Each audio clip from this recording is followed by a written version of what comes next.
Malte serait-elle trop laxiste pour délivrer des licences MiCA? Une enquête est ouverte. La mise en place du cadre réglementaire MiCA depuis le début de l'année marque une étape décisive pour l'Union européenne. Toutefois, l'uniformisation affichée souffre encore de quelques ajustements nécessaires, comme par exemple du côté de Malte.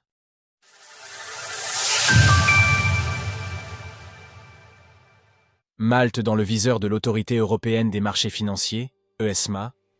La mise en place effective, depuis le 30 décembre dernier, du cadre réglementaire MiCA, Markets in Crypto Assets, au sein de l'Union européenne, marque une avancée majeure dans la gestion locale du secteur des crypto-monnaies.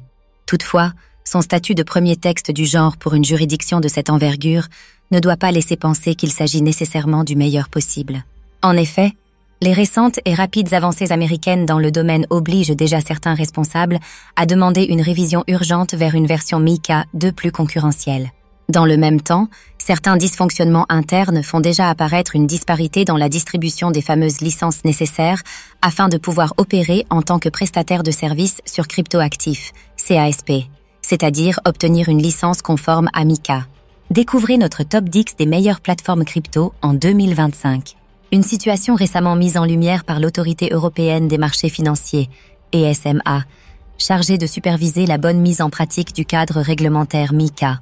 En cause, un avertissement émis par son Conseil des superviseurs, BOS, au sujet de la délivrance de licences TASP par les autorités maltaises. À la suite d'une série d'événements, le boss de l'ESMA a décidé, en avril 2025, de lancer un examen par les pairs sur l'autorisation et la supervision précoce d'un CASP par l'Autorité des services financiers de Malte. PAWAS.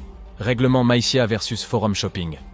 Une situation déjà soulignée par Anne Maréchal, associée chez De Gaulle Fleurance, dans le cadre d'une interview réalisée en juin dernier sur le nombre exceptionnellement bas de licences délivrées par la France.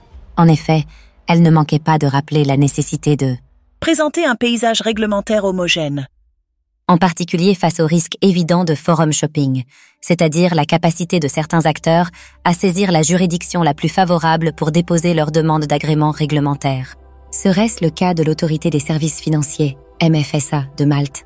C'est ce que tente de déterminer le comité d'examen par les pairs, PRC, de l'ESMA, dans le cadre d'une enquête présentée comme minutieuse au sujet de la délivrance d'une autorisation jugée trop précoce.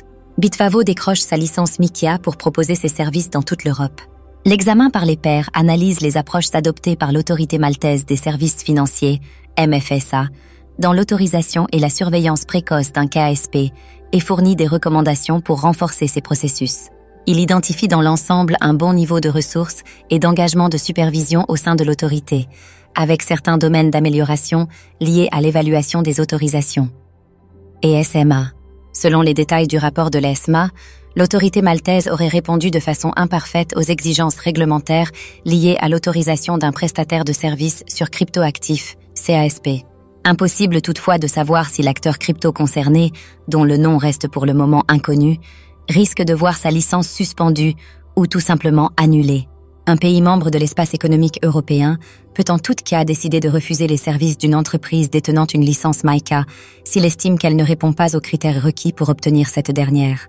Quoi qu'il en soit, seules 4 licences ont pour le moment été délivrées aux sociétés Bitpanda, BP23, Crypto.com, ForisDAX, OKX, OKCoin Europe et ZBX, Zillion Bits. Les paris sont lancés. Retrouvez toutes les actualités crypto sur le site cryptost.fr.